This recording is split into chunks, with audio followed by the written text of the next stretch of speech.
স্বাভাবিকভাবে বাচ্চা না হয় গাভীকে এবার সিজার করিয়ে বাচ্চা প্রসব করালেন বরিশালের এক প্রাণী সম্পদ সার্জন। গরুর সিজার হয়েছে আমি প্রথম দেখলাম। মানুষের মতো সার্জারি করলেও একদম সুস্থ আছে গাভীটি, এমনকি পরের বার বাচ্চা প্রসবেও হবে না কোনো ত্রুটি। গাভীও সুস্থ আছে, বাচ্চাও সুস্থ আছে এবং গাভীটি স্বাভাবিকভাবে দ্বিতীয়বার প্রজনন করতে, দ্বিতীয়বার বাচ্চা দিতে কোনো ধরনের সমস্যা হবে না। পুরোপুরি মানুষের মতো সফল সার্জারির মাধ্যমে গাভীর এমন বাচ্চা প্রসব এলাকায় সৃষ্টি করলো চাঞ্চল্যের। প্রথমবারের মতো এমন সফল সার্জারি করে তাক লাগিয়েছেন ডাক্তার মাহমুদুল হাসান ফরিদ। আমার জীবনে আমি সিজার হইতে দেখিনি, এই প্রথম আমি সিজার হইতে দেখছি। এনিমেলের সিজারটা আসলে একটা জটিল প্রসেস। আমরা তাৎক্ষণিকভাবে স্যারের পরামর্শে সিজার করার সিদ্ধান্ত নেই, বা আমার হাতে এটি প্রথম সিজার আর কি মাহিলারা ইউনিয়নে। আমরা চেষ্টা করেছি। বরিশালের গৌরনদী উপজেলার মাহিলাপাড়া ইউনিয়নের বাঘার গ্রামের বাসিন্দা পারুল হালদার। বেশ কয়েকদিন ধরে গাভী পালন করেন তিনি। গত 13 এপ্রিল তার পালিত একটি গাভী বাচ্চা প্রসবের যন্ত্রণায় কাতরাতে শুরু করলে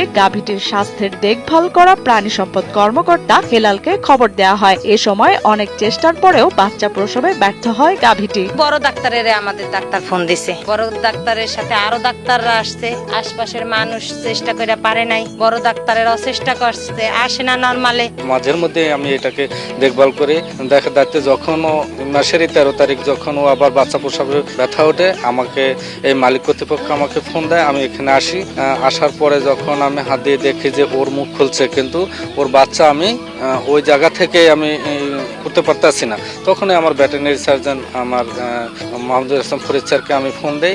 তখন সে আসে, সেও এসে দেখার পরে দেখে যে না, ঠিক মতন এই বাচ্চা প্রসব করা যাইতেছে না।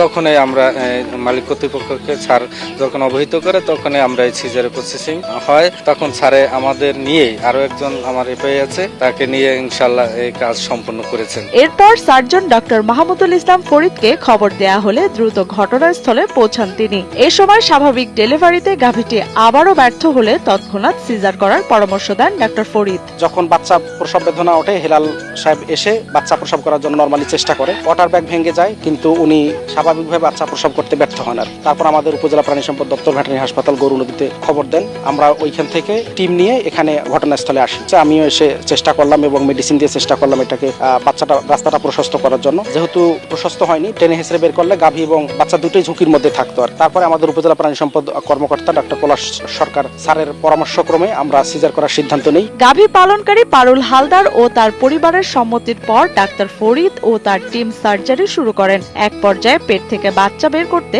সফল হন তারা। বর্তমানে বাচ্চা ও গাভী দুটি সুস্থ আছে বলে জানান তারা। খামারের কান্নাকাটি দেখে তার সাথে কথা বলে তার মতামত নিয়ে সিজার করার চেষ্টা করেছি। আলহামদুলিল্লাহ আমরা সফলভাবে সেটি করতে পেরেছি। 11 মাসে এর মায়ের সুই দিয়েছিলাম 11 মাসে, তখন ওইটাই আমাকে ভুল হয়েছিল। 11 মাসে সুই না দিয়ে 18 মাসে সুইটা দিলে এরকম হইতো না। এদিকে গাভীর সিজার করে বাচ্চা বের করার এমন ঘটনা ব্যাপক চাঞ্চল্যের সৃষ্টি করেছে এলাকা জুড়ে। এর আগে কোনোদিন এমন ঘটনা দেখেননি বলে জানান এলাকাবাসীরা। কোন জায়গা আমরা গরু সিজার দেখি না, এই প্রথম আমরা সিজার দেখছি। বা বাছুর গাভী দুটোই ঠিক আছে। কত দূর দূর থেকে মানুষ আসে দেখতে, ওর মায়ের ওরে। গর্ভধারণের পর গাভীটির দেখভাল করা প্রাণী সম্পদ বিভাগের সহকারী হেলাল উদ্দিন জানান, তার 14 বছরের চাকরি জীবনে গরুর সার্জারির ঘটনা এটাই প্রথম। বিরল এই ঘটনার সাক্ষী হতে পেরে বেশ খুশি প্রাণী সম্পদ বিভাগের কর্মচারীরাও।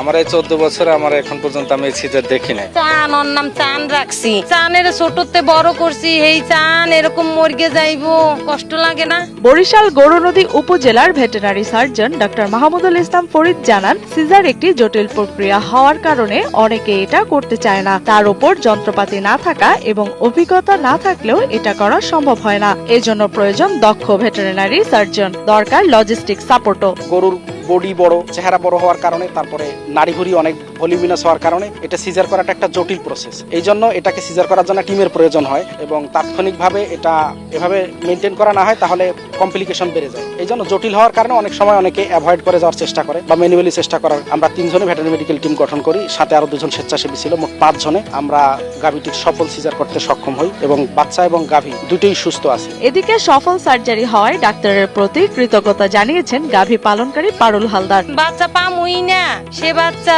জীবিত আছে, ভালো লাগে না? দোয়া করুন না সারে ভালো থাক। আবার যদি কোনো সময় আমাকে এরকম বিপদ আহে, সারের আবার আনবো না।